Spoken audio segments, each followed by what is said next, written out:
En el día de hoy vamos a ver las generalidades del aparato cardiovascular 5, que es el último tema de las generalidades que nosotros hemos quedado a ver. Tenemos unos tópicos para acabar de cumplir lo que necesitábamos de bases. Primero, hacer una recorderis de cómo varía la resistencia vascular, de acuerdo que estemos en el sistema pulmonar o en la circulación sistémica. Es claro para nosotros que uno pensaría que las resistencias les pasa lo mismo. No, en este caso específico la resistencia del sistema aórtico que llamamos sistémico o periférico se reparte de la siguiente manera: el 75% de la resistencia vascular va a estar dictaminada por el tono de las arteriolas. O sea que las arteriolas van a manejar 75% de la resistencia. O sea que es el 75% de la caída de la presión con que salga de la aorta como presión arterial media. Un 75% de esa caída de la presión va a explicarse en las arteriolas. Y menos se va a encontrar en los capilares, que va a ser el segundo sitio. Entonces el primer sitio va a ser las arteriolas, después van a ser los capilares, que son los que después contribuyen más resistencia. En tercero, las arterias, visto lo desde el lado arterial, y lo que menos produce resistencia es la aorta. Entonces, cuando uno habla de resistencia, está diciendo que el roce de las láminas de un líquido van a estar afectadas en el viaje de la sangre a través de los vasos. Y como vimos que la aorta es lo que menos ofrece resistencia, el segundo sitio va a ser las arteriolas, las arterias grandes. Tercero, los capilares, y cuarto, lo más resistente de todo, van a ser las arteriolas, donde uno pierde una gran cantidad de presión, porque cada vez que yo roce, hago fricción y eso genera calor, y se me cambia la energía útil mecánica por una energía que desde el punto de vista del hipotálamo anterior sería beneficioso para no dejar enfriar el cuerpo, que es el calor, pero desde el punto de vista hemodinámico nosotros no vamos a inyectar sangre con calor. O sea, el calor no nos va a servir nosotros acá para sacar la sangre del corazón. Eso por el lado. La circulación pulmonar, en cambio, es repartida por tercios. Un tercio en el lado arterial, un tercio en la resistencia de los capilares y un tercio en el lado venoso. Es muy uniforme esta repartición. El sistema pulmonar presenta eso, ya que el sistema pulmonar, como nosotros vamos a ver después, no presenta casi músculo liso en el tono de las arteriolas. Entonces, por eso es que están repartidas la resistencia escasa que hay. El circuito de la pulmonar es un circuito de bajas presiones precisamente por eso. El corazón derecho tiene que hacer muy bajas presiones porque la resistencia ofrecida por los vasos en la pulmonar no es alta. Y la resistencia que tienen los vasos pulmonares es poco alto precisamente porque tiene muy poco músculo liso. Y no cumple el propósito que sería lo fundamental del ser humano.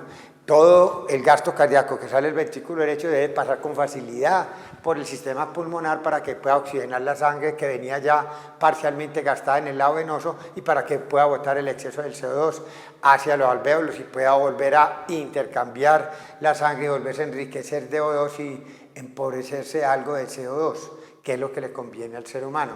Entonces el circuito pulmonar es un circuito de bajas resistencias y de bajas presiones. El circuito aórtico es de altas presiones y alta resistencia. Sin embargo, el gasto cardíaco es los dos el mismo. El gasto cardíaco del ventrículo derecho es delta de P sobre R. Tiene unas presiones bajas, pues las resistencias son bajas. Y el gasto cardíaco del ventrículo izquierdo es lo mismo, pero tiene presiones altas con R's altas. Te salen estos dos gastos siendo iguales, pero sí teniendo presiones muy distintas y teniendo resistencias muy distintas. Es el primer concepto general importante para lo que nosotros necesitamos. Segundo, nosotros después en hemodinámica hacemos una clara demostración de por qué los circuitos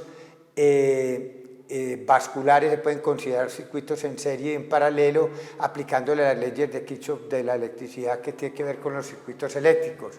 Sin embargo, para lo que necesitamos nosotros ahora, un vaso, por ejemplo la aorta, va a estar comparado con estas arterias, o con estas arteriolas que son más pequeñas. Entonces miremos esta cuestión. Esto va a estar en serie con esto y esto con esto, pero las arterias entre arterias van a estar en paralelo. Cuando yo quiero calcular la resistencia total en serie, yo sumo R1 más R2 más R3. Si yo quiero calcular la resistencia acá total de este, yo tengo que sumarlo como sus inversos. En este caso sería R1, R2, R3, R4, R5, R6, Rn. 1 sobre R1 más 1 sobre R2 más 1 sobre R3 más 1 sobre Rn. Pues n es cualquier número que sigamos haciendo eso. Ahora, ¿por qué es importante esto? Porque en un circuito en serie, como nosotros vamos a ver después, si yo aquí tengo una resistencia y aquí tengo otra, pues simplemente R1 es igual a 1, R2 es igual a 2, R3 es igual a 3, pongamos. R total acá es igual a 1 más 2 más 3, 5. O sea que la resistencia total, que es 5, es mayor que cualquiera de las individuales, que es una de las características de las leyes de Kirchhoff de los circuitos en serie. Pero si yo voy a hacer eso en paralelo, eso es distinto, porque yo tengo acá una resistencia, que aquí es 1, aquí es 2 y aquí es 3, por decir algo, pongamos 3 resistencias nomás, y están en paralelo los vasos, yo calculo la resistencia total como 1 sobre 1 más 1 sobre 2, que es la resistencia en 2, más 1 sobre R3, ¿correcto? Factor común, póngale 6, sería igual a 1R total, igual a 6 acá, más 3, más 1, 10 sextos. Entonces 1 sobre R total es igual a 10 sextos, es igual, entonces a R total multiplicamos en cruz es igual a 6 décimos. ¿Y eso qué nos quiere decir? Nos quiere decir que esto es menor que 1. Esto es menor que 1. Y entonces no nos va a dar ningún problema para decir que la resistencia total de los circuitos que están localizados en paralelo, esa nos va a dar que la resistencia total siempre es menor que cualquiera de los individuales. Entonces nos va a dar que es menor que 1, menor que 3 y menor que 6. Eso lo profundizaremos y vemos la aplicación cuando veamos hemodinámica más en un tema posterior. Pero por ahora esa descripción. Ese es el cálculo de resistencias, en serie o en paralelo. El sistema cardiovascular entonces puede considerar un circuito que combina las dos cosas. La aorta sigue en las arterias, sigue en las arteriolas, sigue en los capilares, sigue en las vénulas, sigue en las venas, eso es en serie. Pero cada uno de ellos, a excepción de la aorta, que es un único vaso, todos son múltiples vasos localizados en paralelo. O sea, las arterias entre sí, arterias con arterias están en paralelo, arteriolas con arteriolas están dispuestas en paralelo, capilares con capilares están en paralelo. Radio y resistencias. Nosotros hemos visto que la resistencia va por esta fórmula, 8 veces viscosidad de longitud sobre pi R4. Y aquí lo importante es ver que los factores que alteran la resistencia, que son viscosidad, longitud y radio, el que está a la cuarta potencia es el radio. Por lo tanto, el factor más importante y el cual yo puedo manejar como, si yo hago vasoconstricción, o sea, hago una contracción del músculo liso que rodea el vaso, el radio me va a disminuir. Y si el radio disminuye, la resistencia aumenta, pero aumenta a la cuarta potencia. Lo mismo, si yo quiero vasodilatar, hago vasodilatación, pues simplemente el radio aumenta y la resistencia disminuye, también a la cuarta potencia. Este es el factor más importante en la resistencia. Este no varía casi en el ser humano porque la longitud de los vasos varía muy poco con el ciclo cardíaco. ¿Por qué? Porque es muy difícil, simplemente porque una aorta se distiende o no, el cambio de longitud del vaso es verdaderamente mínimo. Entonces la longitud de los vasos, los libros de hemodinámica acá y nunca lo tienen en cuenta porque no es un factor verdaderamente importante. Entonces todo el mundo lo desconoce mucho. Y la viscosidad sí hay que hacer una contribución porque es el segundo factor más importante, fuera de la longitud de la radio del vaso, que más influye sobre la resistencia. Y ahí tenemos que ser claros. Entonces ahí tenemos lo que es radio y resistencias, muy bien visto ahí. En cuanto a viscosidad, ya no habíamos definido qué era viscosidad. Shear stress sobre shear rate, o sea, la fuerza que tengo que hacer para que una lámina le coja en sentido radial, una diferencia de distancia, una diferencia de velocidad con respecto a la lámina que esté inmediatamente adyacente a ella. Esa fuerza que yo tengo que hacer para que le coja una diferencia de velocidad es lo que llamamos viscosidad. La viscosidad va a depender del tipo de líquido que yo tenga. Por ejemplo, la viscosidad del agua se toma como referencia muchas veces porque es más fácil de medir y toma la velocidad como un centipoise en honor de Poiseuille, que se le sacó la unidad de viscosidad como referencia. Entonces la viscosidad del líquido que yo quiera medir lo comparo con la viscosidad del agua. Si me da 3 veces la del agua, yo digo la viscosidad relativa es 3, tomando como que la viscosidad del agua es mi patrón de referencia como valor 1, tomando que el agua a X temperatura su viscosidad es un centipoise, entonces que es 1. Entonces yo comparo a la misma temperatura, por ejemplo el plasma qué viscosidad tiene y qué viscosidad tiene la sangre. Cuando yo hago ese análisis, tengo que ver francamente que lo primero que tengo que analizar es qué contribuye en forma importante a la viscosidad del plasma. El principal contribuyente a la viscosidad del plasma se llaman las proteínas. Las proteínas. Y las proteínas se pueden en un momento dado aumentar o disminuir. Yo puedo tener una hipoproteinemia, quiere decir hipobaja, o una hiperproteinemia.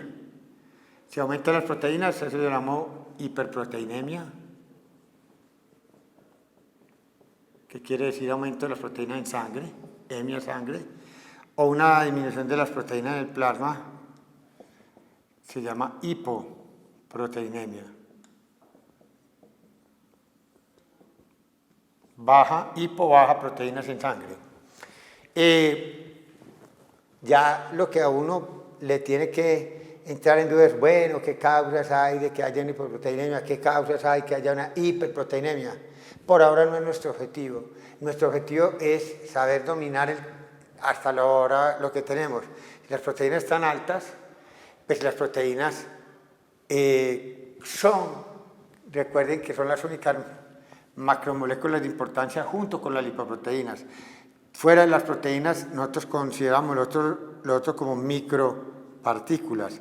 Y micropartículas nosotros decíamos que eran todas las partículas excepto las proteínas y las lipoproteínas. Y venimos siempre haciendo mucha insistencia sobre eso porque eso es verdaderamente importante.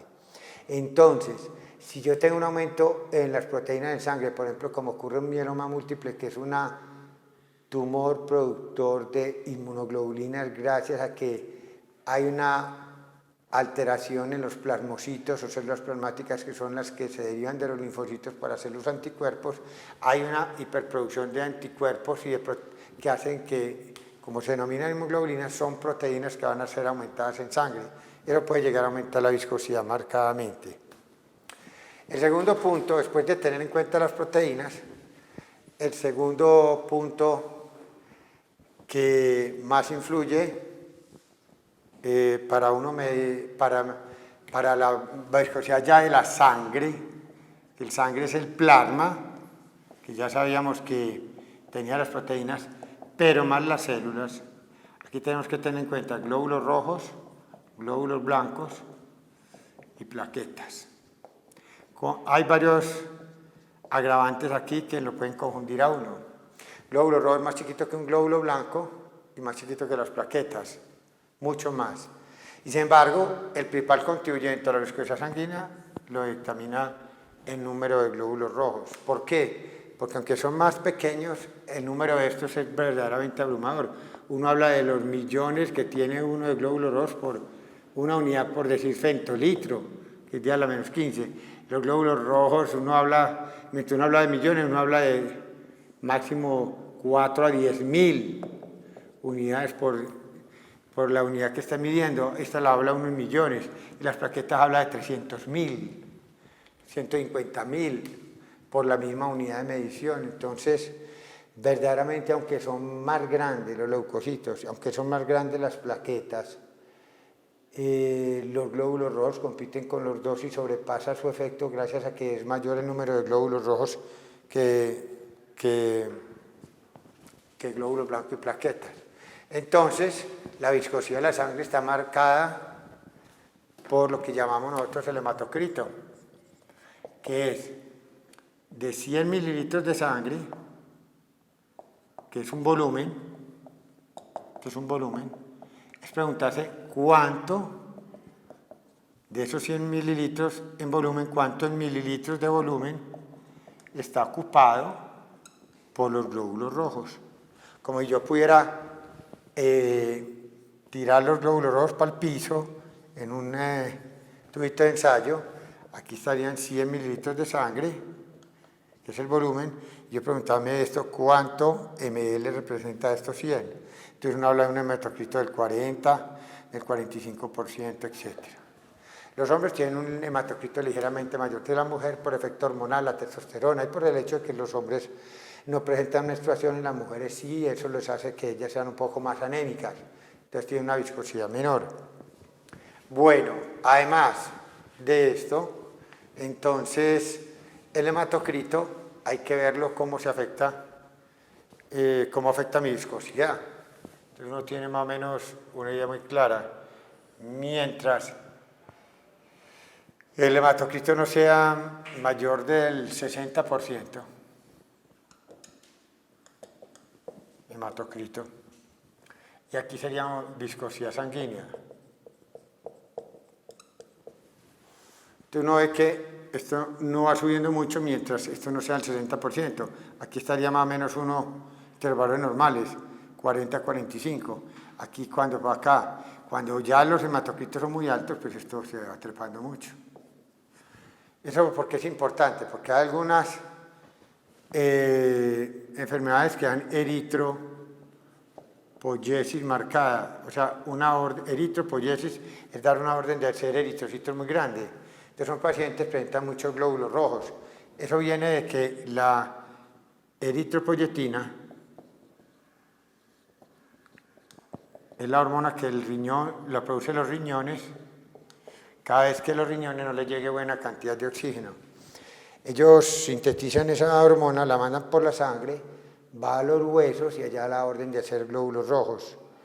Por ejemplo, los pacientes que viven a grandes alturas, como mantienen por la altura baja presión de oxígeno en los alvéolos, frecuentemente tienen eritropoyetina alta, mandan la orden de hacer glóbulos rojos y son pacientes que tienen hemoglobinas altas, con hematocritos altos y policitemia. Policitemia quiere decir muchos, citemia de citología, células, hemia, sangre. Muchas células en sangre, en este caso glóbulos rojos.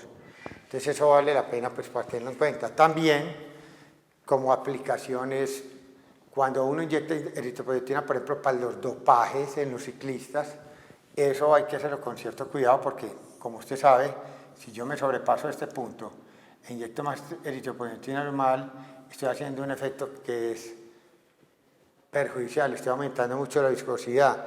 Quiere decir que las células están ofreciendo mucha fricción y al corazón va a tener que dar mucho esfuerzo para poder inyectar esa sangre. Entonces, el dopaje tiene que ser perfectamente calculado, la dosis de eritropoyetina por un equipo médico que le haga una muy buena valoración y que no se le vaya a pasar la mano dando una cantidad marcada de glóbulos rojos. En este caso, pues de forma indirecta, inyectando eritropoyetina. En el hombre y la mujer, el volumen sanguíneo no es el mismo como nosotros decíamos. El volumen sanguíneo en el hombre más o menos se calcula por 70 mililitros por kilo. En la mujer, hombre. De una persona de 70 kilos, hombre, tiene más o menos 7 por 7, 49, que son los 7 litros que sacan muy frecuentemente la sangre. En la mujer son 60 mililitros por kilo. Volvemos a decir, distinto el amor por el hombre por efecto de la testosterona que es marcada en el hombre, haciendo que la mujer pierda por efecto estrogénico más capacidad de tener volumen sanguíneo y además por el hecho, como decíamos, que la mujer con el sangrado menstrual pues pierde alguna hemoglobina. Lo otro importante es que cuando nosotros después vamos al flujo laminar, nosotros nos preguntamos, lo que inventó Poiseuille con la fórmula del que flujo es igual a pi r4 delta EP sobre 8 veces viscosidad longitud. Esta fórmula de Poiseuille tiene unas condiciones para cumplirse. Primero tiene que ver en flujos laminares. El flujo laminar se cumple en la mayoría del cuerpo, pero no se cumple en las cavidades cardíacas, donde es turbulento, ni en la salida de la aorta y la pulmonar, en la salida de las arterias, perdón acá, arteria. En estas situaciones de acá el flujo es turbulento. Y para el flujo turbulento hay que aplicar otras fórmulas distintas. ¿Qué quiere decir eso? Que para el flujo turbulento la relación no es lineal. Por ejemplo, el flujo está directamente relacionado con delta de P al cuadrado, en cambio aquí es con P lineal. Por ejemplo, en la resistencia en un flujo turbulento está relacionado, por ejemplo, con la densidad, que es ρ a la 3/4, y muy poco con la viscosidad, que es apenas a 1/4, y está relacionado, por ejemplo, a la quinta potencia del radio. Son fórmulas muy distintas a las que nosotros vimos con Poiseuille. Casi ningún libro las trata. Por ahora no es preocupante, sino saber que usted, para cumplir las aplicaciones de la ley para poder aplicar la ecuación de Poiseuille que uno hace, estamos suponiendo que la relación es lineal entre delta de P flujo y delta de P, porque quiere decir entonces que el flujo es directamente proporcional a la presión, y esto, que el flujo sobre delta de P, que es 1 sobre R, que es la conductancia, es una constante, porque es una línea recta. Asimismo, si yo hiciera la gráfica delta de P sobre flujo, correcto, también estaría diciendo que la gráfica es una resistencia, la pendiente, pero como la resistencia es el inverso de la conductancia, a mí no me importa cuál esté graficando ahí. Si las dos son constantes, no hay ningún problema. La línea es una línea recta. Poiseuille está suponiendo que la relación entre flujo y delta de P, es una constante y es proporcional. Es decir, que la resistencia no va a variar. Que yo puedo suponer que en un flujo laminar lo podré aplicar, pero en un flujo turbulento tendría que utilizar otro tipo de ecuación. Bueno, también nosotros vamos a necesitar en un futuro para la hemodinamia definir dos conceptos que son importantes. Uno es que yo quiero saber cuándo un flujo laminar se me convierte en turbulento. La tendencia de que algo sea laminar y se transforme en turbulento va dado por unos factores que los reunió Reynolds, que investigó sobre eso en lo que llamamos número de Reynolds. Este número es adimensional, las unidades del numerador se cancelan con las del denominador, y todas las unidades del numerador y el denominador lo único que harán es que si el número de Reynolds da muy alto, la tendencia a ser turbulento se da con Reynolds altos. La tendencia a laminar se da con Reynolds bajos. El número de Reynolds depende de la densidad, por la velocidad, por el radio del vaso y por la viscosidad. Y miren que es obvio. En el numerador, todo lo que favorezca la energía cinética, un radio grande hace que que pueda pasar más flujo y pueda de pronto aumentar más la velocidad alta, la densidad, que es la masa ocupada en un volumen dado, la masa en poco volumen, son parámetros de energía cinética que está dado por un medio de mv2. Pero un medio de mv2 es yo puedo tener que densidad es igual a masa sobre volumen, puedo reemplazar acá. Un medio de mv2 será la masa acá es igual a densidad por volumen. Yo puedo reemplazar acá un medio, densidad por volumen, por velocidad, en el número de Reynolds por radio. Entonces, obviamente, todo lo que favorezca patrones de energía cinéticas más fácilmente se vuelven turbulentos, porque se puede perturbar más fácil. Una cosa que vaya muy rápido y con cualquier desviacióncita por una irregularidad del terreno hace que se desvíe. Un radio grande puede permitir una entrada mayor de flujo y por lo tanto aumentar la velocidad. Y la viscosidad es todo lo contrario, el denominador grande, que hay una tendencia escasa a hacer turbulencia porque hay mucha resistencia al flujo y eso me conviene a mí para definirlo. Entonces, eso para nosotros va a ser de trascendental importancia. Ahora, el último concepto general que necesitamos nosotros para esto es lo que llamamos presión transmural. Muro es cualquier pared o límite entre un compartimento de otro. Aquí el espacio intravascular vamos a llamar el 1 y lo de afuera extracelular 2. Yo puedo restar presión en 1 menos presión en 2, o sea, presión inside, adentro, menos la presión afuera, y eso me da lo que llamamos presión transmural a través del muro. O sea, la presión es una diferencia de presión entre el interior y el exterior. Yo pudiera medir esto desde el exterior al interior, pero no es lo convencional. ¿Por qué es importante 1? Porque si P1 es mayor que P2, o sea, presión inside mayor que la de afuera, ese vaso se distiende, distensión. Porque al ser mayor esto, se abre. Si P1 es menor que P afuera, me comprimo. El vaso se comprime. Compresión. Bueno. Y tercero, si P1 inside es lo mismo que afuera, esto de queda ni se distiende ni compresión, tampoco le pasa nada. O sea, ni se mueve, ni se abre, ni se estira. Ese concepto se va a necesitar durante todos los temas, que no solo vamos a tratar de cardiovascular, sino de pulmonar. Entonces es importante nosotros dejar eso claro. Recordemos, si la presión de adentro es mayor que la que de afuera, la presión transmural es positiva. Distensión positiva. Si la presión de adentro es menor que la de afuera, la presión es negativa, que es que me aplasto, me comprime, me colapsa. Si la presión de adentro y de afuera son iguales, el resultado neto es 0.